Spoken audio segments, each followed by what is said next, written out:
Hi ಸ್ನೇಹಿತರೆ, welcome to our channel Mithun Raj ಅಡುಗೆ ಮನೆ. ಇವತ್ತಿನ ವಿಡಿಯೋದಲ್ಲಿ ಸ್ಪೆಷಲ್ ಆಗಿ ನಾನು 1 ಕಪ್ ಅಕ್ಕಿ ಹಿಟ್ಟಿಂದ 1 ತಿಂಗಳು ಸ್ಟೋರ್ ಮಾಡುವಂಥ ಖಾರದ ಚಿಪ್ಸ್ ಮಾಡಿ ತೋರಿಸ್ತಾ ಇದ್ದೀನಿ. ಈಗಂತೂ ಮಕ್ಕಳಿಗೆ ರಜೆ ಬಿಟ್ಟಿದೆ ಅಲ್ವಾ, ಏನಾದರೂ ಸ್ನ್ಯಾಕ್ಸ್ ಬೇಕು ಅಂತ ಕೇಳ್ತಾರೆ. ಅಂಥ ಟೈಮಲ್ಲಿ ಇನ್ಸ್ಟೆಂಟಾಗಿ ಬೇಗನೆ 1 ಕಪ್ ಅಕ್ಕಿ ಹಿಟ್ಟಿಂದ ಈ ಥರ ಖಾರದ ಚಿಪ್ಸ್ ಮಾಡಿಕೊಡಿ, ತುಂಬ ಇಷ್ಟಪಟ್ಟು ತಿಂತಾರೆ. ತಡ ಮಾಡದೆ ವಿಡಿಯೋ ಸ್ಟಾರ್ಟ್ ಮಾಡೋಣ. ಮೊದಲನೇದಾಗಿ 1 ಕಪ್ಪಷ್ಟು ಅಕ್ಕಿ ಹಿಟ್ಟು ತೊಗೊಂಡಿದ್ದೀನಿ ನಾನು. ಹೊರಗಡೆ ಸ್ಟೋರ್ಸಲ್ಲಿ ಸಿಗುತ್ತಲ್ಲ ಆ ಥರದ ಅಕ್ಕಿ ಹಿಟ್ಟು. ಆ್ಯಂಡ್ ನನ್ನ ಚಾನಲ್ನ ಮೊದಲನೇ ಬಾರಿ ನೋಡ್ತಿದ್ರೆ ಪ್ಲೀಸ್ ಎಲ್ಲರೂ ಲೈಕ್, ಶೇರ್ ಆ್ಯಂಡ್ ಸಬ್ಸ್ಕ್ರೈಬ್ ಮಾಡ್ಕೊಳ್ಳೋದನ್ನು ಮಾತ್ರ ಮರಿಬೇಡಿ. ಈ ಅಕ್ಕಿ ಹಿಟ್ಟಿನ ಇವಾಗ ನೀಟಾಗಿ ಜರಡಿ ಮಾಡ್ಕೋಬೇಕು. ಏನಾದರೂ ಕಸ ಕಡ್ಡಿ ಮತ್ತು ಹುಳ ಏನಾದರೂ ಇದ್ದರೆ ನೀಟಾಗಿ ಫಿಲ್ಟ್ರ್ ಆಗುತ್ತೆ. ಒಂದಲ್ಲ 2 ಸರಿ ನೀಟಾಗಿ ಫಿಲ್ಟ್ರ್ ಮಾಡ್ಕೊಳ್ಳಿ. ಈ ಥರ ಜರಡಿ ಮಾಡ್ಕೊಳ್ಳಿ.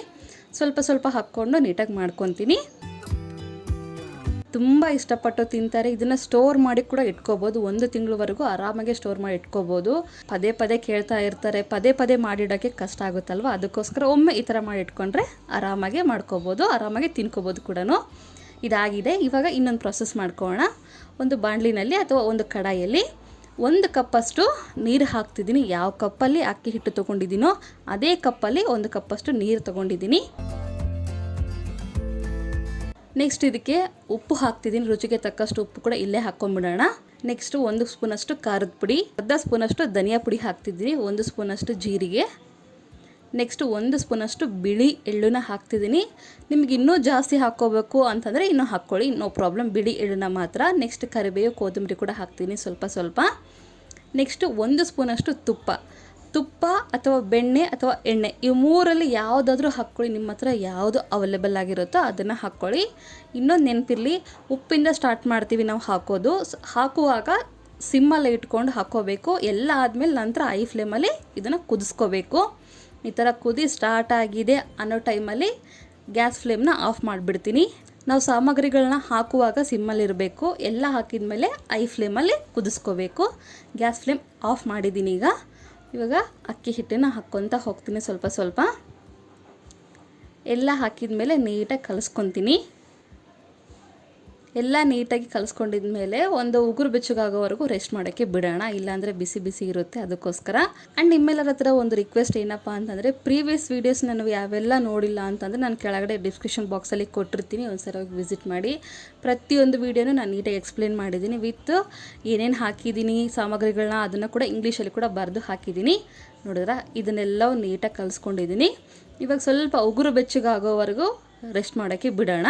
ಇವಾಗ ಉಗುರು ಬೆಚ್ಚಗಾಗಿದೆ. ಸ್ಪೂನಲ್ಲಿರೋದನ್ನೆಲ್ಲ ತೊಗೊಂಡು ಈ ಥರ ನೀಟಾಗಿ ಕಲಿಸ್ಕೊತ ಹೋಗಬೇಕು. ನೀರು ಹಾಕೋಕ್ಕಿಂತ ಮುಂಚೆ ಈ ಥರ ನೀಟಾಗಿ ಗಟ್ಟಿಯಾಗಿ ಕಲಿಸ್ಕೊಂಡಿದ ನಂತರ ಇವಾಗ ಸ್ವಲ್ಪ ನಾರ್ಮಲ್ ವಾಟರ್ ಅಂತಂದರೆ ನಾವು ಮಾಮೂಲು ಕುಡಿತೀವಲ್ಲ ಅದೇ ವಾಟರ್ನೇ ಹಾಕ್ಕೊಳ್ಳಿ. ಬಿಸಿನೀರು ಹಾಕ್ಕೋಬೇಕು ಅನ್ನೋದೇನಿಲ್ಲ. ನಾರ್ಮಲ್ ಆಗಿರುವಂಥ ನೀರನ್ನೇ ಹಾಕ್ಕೊಂಡು ಈ ಥರ ಚಿಮ್ಸ್ಕೊಂಡು ಸ್ವಲ್ಪ ಹಾಕ್ಕೊಳ್ಳಿ. ನಾನು ಮತ್ತೆ ಹೇಳ್ತಿದ್ದೀನಿ, ಒಂದೇ ಸಾರಿ ಜಾಸ್ತಿ ಕ್ವಾಂಟಿಟಿ ನೀರು ಹಾಕ್ಕೋಬೇಡಿ. ಸ್ವಲ್ಪ ಹಾಕ್ಕೊಂಡು ಚಪಾತಿ ಹಿಟ್ಟು ಯಾವ ಹದ ಇರುತ್ತಲ್ಲ ಸೇಮ್ ಟು ಸೇಮ್ ಅದೇ ಹದಕ್ಕೆ ನಾವು ಕಲಿಸ್ಕೋಬೇಕಾಗುತ್ತೆ. ಮತ್ತೆ ಹೇಳ್ತಿದ್ದೀನಿ, ನೀರು ಒಮ್ಮೆಲೆ ಎಷ್ಟು ಹಾಕ್ಕೋಬೇಡಿ. ಸ್ವಲ್ಪ ಈ ಥರ ಚಿಮ್ಸ್ಕೊಂಡು ಚಪಾತಿ ಹಿಟ್ಟು ಯಾವ ಥರ ಹದಕ್ಕೆ ಇರುತ್ತೆ ಅದೇ ಹದಕ್ಕೆ ಕಲಿಸ್ಕೊಂಡ್ರೆ ಸಾಕು. ನೋಡಿದ್ರೆ ರೆಡಿಯಾಗಿದೆ. ನೀಟಾಗಿ ಕಲಿಸ್ಕೊಂಡಿದ ನಂತರ 10ರಿಂದ 20 ನಿಮಿಷ ನೆನೆಯೋಕ್ಕೆ ಬಿಡಬೇಕು ಕಂಪಲ್ಸರಿ. ನೆಕ್ಸ್ಟ್ ನೋಡಿದರೆ ಈ ಥರ ಮುಟ್ಟಿ ನೋಡಿದ್ರೆ ಆರಾಮಾಗಿ ಈ ಥರ ಒಳಗೆ ಹೋಗ್ಬೇಕು. ಇಷ್ಟ ಆದರೆ ಸಾಕು. ಇವಾಗ ಇದನ್ನು ರೆಸ್ಟ್ ಮಾಡೋಕ್ಕೆ ಬಿಡೋಣ. ನಾನು ಮತ್ತೆ ಹೇಳ್ತಿದ್ದೀನಿ, 15ರಿಂದ 20 ನಿಮಿಷ ಕಂಪಲ್ಸರಿ ರೆಸ್ಟ್ ಮಾಡೋಕ್ಕೆ ಬಿಡಬೇಕು.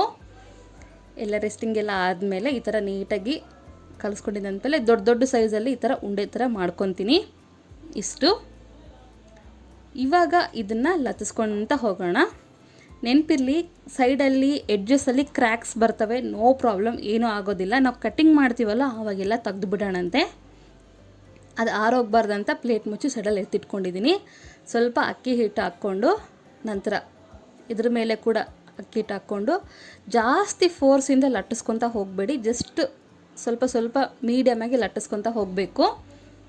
ಈ ಥರ ಕೆಳಗಡೆ ಹಿಟ್ಟು ಹಾಕ್ಕೊತ ಲಟ್ಟಿಸ್ಕೊತ ಹೋಗಿ, ಇಲ್ಲಾಂದರೆ ಕೆಳಗಡೆ ಅಂಟ್ಕೊಂಡ್ಬಿಡುತ್ತೆ, ಮತ್ತು ಆಮೇಲೆ ಎದ್ದೊಳೋದಿಲ್ಲ, ಪ್ರಾಬ್ಲಮ್ ಆಗುತ್ತೆ. ಅದಕ್ಕೋಸ್ಕರ ನಿಮಗೆ ಡೈಮಂಡ್ ಶೇಪಲ್ಲಾಗಿರ್ಬೋದು, ಸ್ಕ್ವಯರ್ ಶೇಪಲ್ಲಾಗಿರ್ಬೋದು, ನಿಮಗೆ ಇಷ್ಟ ಬಂದಿದ್ದ ಶೇಪಲ್ಲಿ ನೀವು ಕಟ್ ಮಾಡ್ಕೋಬೋದು. ಇಲ್ಲಾಂದರೆ ನಾವು ಏನಂತೀರ ನಿಪ್ಪಟ್ಟು ಥರ ಮಾಡಿಕೊಂಡು ರವಣ ಥರ ಮಾಡ್ಕೊತೀವಂದರೆ ಹಾಗೂ ಕೂಡ ಮಾಡ್ಕೋಬೋದು, ನೋ ಪ್ರಾಬ್ಲಮ್. ನೋಡಿದ್ರೆ ಇಷ್ಟು ತಿಕ್ಕಾಗಿದ್ದರೆ ಸಾಕು. ಇಷ್ಟು ದಪ್ಪ ಇದ್ದರೆ ಸಾಕು, ಇದಕ್ಕಿಂತ ಜಾಸ್ತಿ ಏನು ಬೇಡ. ಇವಾಗ ನಾನು ಪಿಜ್ಜಾ ಕಟರಿಂದ ಈ ಥರ ಎಡ್ಜಸ್ನೆಲ್ಲ ಕಟ್ ಮಾಡ್ಕೊತೀನಿ. ನಿಮ್ಮ ಹತ್ರ ಈ ಥರ ಕಟರ್ ಇಲ್ಲ ಅಂತಂದರೆ ಚಾಕುವಿನಿಂದ ಕೂಡ ಕಟ್ ಮಾಡ್ಕೋಬೋದು. ಈ ಥರ ಎಡ್ಜಸ್ ಎಲ್ಲ ನೀಟಾಗಿ ಒಂದೇ ಲೆವೆಲಲ್ಲಿ ನೀಟಾಗಿ ಕಟ್ ಮಾಡಿಕೊಂಡು ನಾನಿಲ್ಲಿ ಟ್ರಯಾಂಗಲ್ ಶೇಪಲ್ಲಿ ಕಟ್ ಮಾಡ್ಕೊತಿದ್ದೀನಿ ಚಿಪ್ಸ್ನ. ನೀವು ಇಲ್ಲಾಂದರೆ ಡೈಮಂಡ್ ಶೇಪಲ್ಲಿ ಕಟ್ ಮಾಡ್ಕೋಬೋದು, ಸ್ಕ್ವಯರ್ ಶೇಪಲ್ಲಿ ಕಟ್ ಮಾಡ್ಕೋಬೋದು, ರೌಂಡ್ ಶೇಪಲ್ಲೂ ಕೂಡ ಕಟ್ ಮಾಡ್ಕೋಬೋದು. ಆ್ಯಸ್ ಯುವರ್ ವಿಶ್, ನಿಮಗೆ ಹೆಂಗೆ ಅನಿಸುತ್ತೋ ಆ ಥರ ಕಟ್ ಮಾಡ್ಕೊಳ್ಳಿ.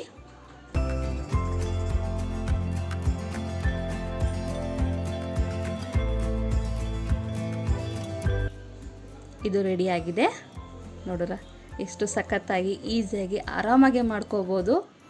ಏನಪ್ಪ ಅಂದರೆ ಒಂದು 20 ನಿಮಿಷ ನೆನೆಗೆ ಬಿಡಬೇಕು, ಅಷ್ಟು ಬಿಟ್ಟರೆ ಬೇರೆ ಏನು ತ್ರಾಸಿಲ್ಲ, ಬೇರೆ ಏನೂ ಟೆನ್ಷನೇ ಇಲ್ಲ. ಎಲ್ಲ ಒಂದು ಪ್ಲೇಟಲ್ಲಿ ಹಾಕ್ಕೊಂಡಿದ್ಮೇಲೆ ಬಿಸಿ ಬಿಸಿ ಆಗಿರುವಂಥ ಎಣ್ಣೆಯಲ್ಲಿ ಹಾಕ್ಕೊತ ಹೋಗಬೇಕು. ನೆನಪಿಲ್ಲಿ ಐ ಫ್ಲೇಮಲ್ಲೇ ಇರಬೇಕು, ಎಣ್ಣೆ ಫುಲ್ ಕಾದಿರಬೇಕು. ಸ್ವಲ್ಪ ಹಾಕಿ ನೋಡ್ತಿದ್ದೀನಿ ಕಾದಿದ್ದೀನ ಇಲ್ಲ ಅಂತ. ಇವಾಗ 1 ಬೈ 1 ಎಲ್ಲವನ್ನು ಚಿಪ್ಸ್ನ ಹಾಕ್ಕೊತ ಹೋಗ್ತೀನಿ ಎಣ್ಣೆಯಲ್ಲಿ. ಒಂದೇ ಸರಿ ಜಾಸ್ತಿ ಚಿಪ್ಸ್ನ ಹಾಕೋಕ್ಕೆ ಹೋಗಬೇಡಿ, ಎಷ್ಟು ಸಾಧ್ಯನೋ ಅಷ್ಟು ಮಾತ್ರ ಹಾಕ್ಕೊಳ್ಳಿ ಎಣ್ಣೆಗೆ. ನಾವು ಎಣ್ಣೆ ಎಷ್ಟು ಹಾಕಿರ್ತೀವೋ ಅಷ್ಟಕ್ಕೆ. ಆ್ಯಂಡ್ ಇನ್ನೂ ಒಂದು, ಹಾಕಿದ ತಕ್ಷಣವೇ ತಿರ್ಗಿಸ್ಕೊಳಕ್ಕೆ ಹೋಗಬೇಡಿ, 1-2 ನಿಮಿಷ ಹಾಗೆ ಬಿಟ್ಟು ನಂತರ ತಿರ್ಗಿಸ್ಕೊಳ್ಳಿ, ಇಲ್ಲಾಂದರೆ ಶೇಪ್ ಹೋಗ್ಬಿಡುತ್ತೆ. ಅದಕ್ಕೋಸ್ಕರ ಐ ಫ್ಲೇಮಲ್ಲೇ ಇವನ್ನ ಫ್ರೈ ಮಾಡ್ಕೋಬೇಕು. ನೆನಪಿಲ್ಲಿ ಐ ಫ್ಲೇಮಲ್ಲೇ ಫ್ರೈ ಮಾಡ್ಕೋಬೇಕು. ಈ ಥರ ಬಬಲ್ಸ್ ಎಲ್ಲ ಹೋಗೋವರೆಗೂ ಫ್ರೈ ಮಾಡ್ಕೋಬೇಕು. ಒಂದ್ಸೆಲ್ಲ ಹೋದ್ಮೇಲೆ ಈ ಥರ ತನ್ನಷ್ಟಕ್ಕೆ ತಾನೇ ಬಬಲ್ಸ್ ಎಲ್ಲ ಹೋಗಿಬಿಡುತ್ತೆ, ನೊರೆ ಅಂತಾರಲ್ವ ಅದೆಲ್ಲ ಹೋಗ್ಬಿಡುತ್ತೆ. ಇವಾಗ ಒಂದು ಪ್ಲೇಟಲ್ಲಿ ಸರ್ವ್ ಮಾಡ್ಕೊಂಡು ತಿಂದರೆ ಸೂಪರಾಗಿರುವಂಥ ಚಿಪ್ಸ್ ರೆಡಿಯಾಗಿರುತ್ತೆ. ಎಷ್ಟು ಸಿಂಪಲ್ ಅಲ್ವಾ, ಆರಾಮಾಗೆ ಮಾಡ್ಕೋಬೋದು, ಬೇಗನೆ ಮಾಡ್ಕೋಬೋದು. ಎಷ್ಟು ದಿನ ಇಟ್ಟರೂ ಕೂಡ ಈ ಥರನೇ ಕ್ರಿಸ್ಪಿಯಾಗಿ ಕುರುಮ್ ಅಂತ ಸಖತ್ತಾಗಿರುತ್ತೆ. ನೆಕ್ಸ್ಟ್ ನಾನು ಇನ್ನೊಂದು ಸರಿ ಕೂಡ ಹಾಕಿ ಅದನ್ನು ಕೂಡ ಫ್ರೈ ಮಾಡಿಕೊಂಡು ಬಬಲ್ಸ್ ಎಲ್ಲ ಹೋದ್ಮೇಲೆ ನಾನು ಇದನ್ನು ತಗೊತಾ ಇದ್ದೀನಿ. ಈ ಥರ ಎಷ್ಟು ಸಿಂಪಲ್ ಅಲ್ವಾ, ಆರಾಮಾಗೆ ಮಾಡ್ಕೋಬೋದು. ಇದಕ್ಕೆ ಕಾಂಬಿನೇಷನ್ ಆಗಿ ಕೆಲವೊಬ್ಬರು ಸಾಸಿಂದ ತಿಂತಾರೆ, ಇನ್ನೂ ಚೆನ್ನಾಗಿರುತ್ತೆ. ಟ್ರೈ ಮಾಡಿ, ಇಲ್ಲ ಹಾಗೇನೆ ಕೂಡ ತಿನ್ಬೋದು. ಪಕ್ಕದಲ್ಲಿ ಟೀ, ಈ ಚಿಪ್ಸ್ ಇದ್ಬಿಟ್ರೆ ಅಂತೂ ಸೂಪರ್ ಅಂತ ಹೇಳ್ಬೋದು. ಖಂಡಿತ ಟ್ರೈ ಮಾಡ್ತೀರ ಅಂದ್ಕೊಂಡಿದ್ದೀನಿ. ಈ ರೆಸಿಪಿ ಹೇಗೆ ಬಂದಿದೆ ಅನ್ನೋದು ಕಾಮೆಂಟ್ ಬಾಕ್ಸಲ್ಲಿ ಹಾಕೋದನ್ನು ಮರಿಬೇಡಿ, ಖಂಡಿತ ಟ್ರೈ ಮಾಡಿ. ಓಕೆನಾ? ಈ ವಿಡಿಯೋ ಇಷ್ಟ ಆದರೆ ಲೈಕ್, ಶೇರ್ ಆ್ಯಂಡ್ ಮೇನಾಗಿ ಸಬ್ಸ್ಕ್ರೈಬ್ ಮಾಡ್ಕೊಳ್ಳೋದನ್ನು ಮಾತ್ರ ಮರಿಬೇಡಿ. ಮುಂದಿನ ವಿಡಿಯೋದಲ್ಲಿ ಮತ್ತೆ ಸಿಗೋಣ. ಅಲ್ಲಿವರೆಗೂ ಟೇಕ್ ಕೇರ್, ಬಾಯ್.